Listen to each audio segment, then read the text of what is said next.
കരുവന്നൂർ സഹകരണ ബാങ്ക് തട്ടിപ്പിൽ ഇഡിയുടെ ഒരു നിർണായക നീക്കത്തിന്റെ വിവരങ്ങളാണ് ഇപ്പോൾ വരുന്നത്. തട്ടിപ്പിന് ഇരയായവർക്ക് കണ്ടുകെട്ടിയ പണം തിരികെ നൽകും എന്ന് വാർത്താ സമ്മേളനം നടത്തി ഇഡി ഉദ്യോഗസ്ഥർ വ്യക്തമാക്കി. കണ്ടല സഹകരണ ബാങ്കിലും പോപ്പുലർ ഫിനാൻസ് കേസിലും സമാന നടപടികൾ ഉണ്ടാകുമെന്ന് ഇഡിയുടെ ഡെപ്യൂട്ടി ഡയറക്ടർ സീമ എസ് പറഞ്ഞു. നമുക്കെല്ലാവർക്കും അറിയാം, സാമ്പത്തിക കുറ്റകൃത്യങ്ങൾക്കെതിരെ വളരെ കടുത്ത നിലപാടെടുക്കുന്ന ഒരു ഓർഗനൈസേഷനാണ് ഇഡി. അതോടൊപ്പം തന്നെ അതിൻ്റെ ബെനിഫിറ്റ് സാധാരണക്കാരിലേക്ക് എത്തിക്കണമെന്നാണ് കേന്ദ്ര സർക്കാരിൻ്റെ നിലപാട്. അതിനുവേണ്ടി നമ്മൾ ഇഡി ഇൻവെസ്റ്റിഗേഷൻ്റെ സമയത്ത് കണ്ടുകെട്ടുന്ന സ്വത്തുക്കൾ അതിൻ്റെ സാമ്പത്തിക കുറ്റകൃത്യങ്ങൾക്ക് ഇരയായവരിലേക്ക് എത്തിക്കാനുള്ള റെസ്റ്റിറ്റ്യൂഷൻ പ്രൊസീജിയേഴ്സിന് ഇപ്പോൾ കേന്ദ്ര സർക്കാരും ഇഡിയും വളരെയധികം പ്രാധാന്യം നൽകുന്നുണ്ട്.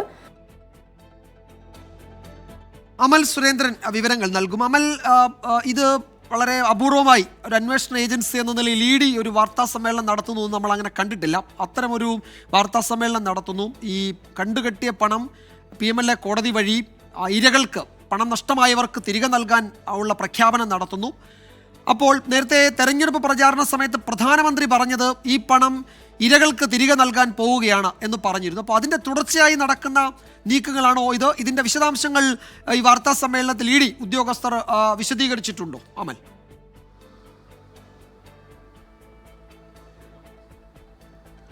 കേന്ദ്ര സർക്കാരിന്റെ എല്ലാവിധത്തോടുകൂടിയുള്ള അനുമതിയോടും കൂടിയാണ് ഇഡിയെ പോലുള്ള ഇത്തരത്തിലുള്ള ഒരു സ്ഥാപനം പരാതിക്കാരായ പണം നഷ്ടപ്പെട്ട സാമ്പത്തിക തട്ടിപ്പിന് ഇരയായ ആളുകൾക്ക് അവരുടെ പണം മടക്കി കൊടുക്കാനുള്ള ഒരു സുപ്രധാന നീക്കവുമായി മുന്നിട്ട് വന്നത്.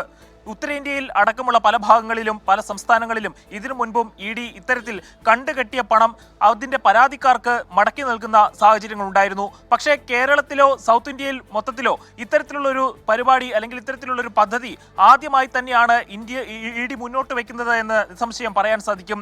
കരുവന്നൂർ കേസ് കേരള രാഷ്ട്രീയത്തിലും കേരളത്തിൻ്റെ സാമൂഹ്യ പരിസരങ്ങളിലും ഒരുപാട് ചർച്ച ചെയ്ത ഒരു കേസാണ്. ആ സാമ്പത്തിക തട്ടിപ്പിൽ, അതായത് കരുവന്നൂർ ബാങ്ക് തട്ടിപ്പിൽ പരാതിക്കാരായ ഇരകളായ ആളുകൾക്ക് പണം മടക്കി നൽകും എന്ന ഒരു സുപ്രധാനമായ കാര്യമാണ് ഇന്ന് ഇഡിയുടെ ഓഫീസിൽ വെച്ച് നടത്തിയ വാർത്താ സമ്മേളനത്തിൽ പറഞ്ഞത്. കരുവന്നൂർ ബാങ്ക് തട്ടിപ്പിൽ ഇരയായവർക്ക് മാത്രമല്ല, കണ്ടല ബാങ്ക് തട്ടിപ്പിലും പോപ്പുലർ ഫിനാൻസിന്റെ തട്ടിപ്പിലും ഇരകളായ ആളുകൾക്കും ഇത്തരത്തിൽ പണം മടക്കി നൽകും എന്ന് ഇഡി വ്യക്തമായിട്ടുണ്ട്. പക്ഷേ 3 മാസങ്ങൾക്ക് മുൻപ് തന്നെ കരുവന്നൂർ ബാങ്കുമായിട്ട് ഇഡി ഈ വിഷയം സംബന്ധിച്ച് ആശയവിനിമയം നടത്തിയിരുന്നു.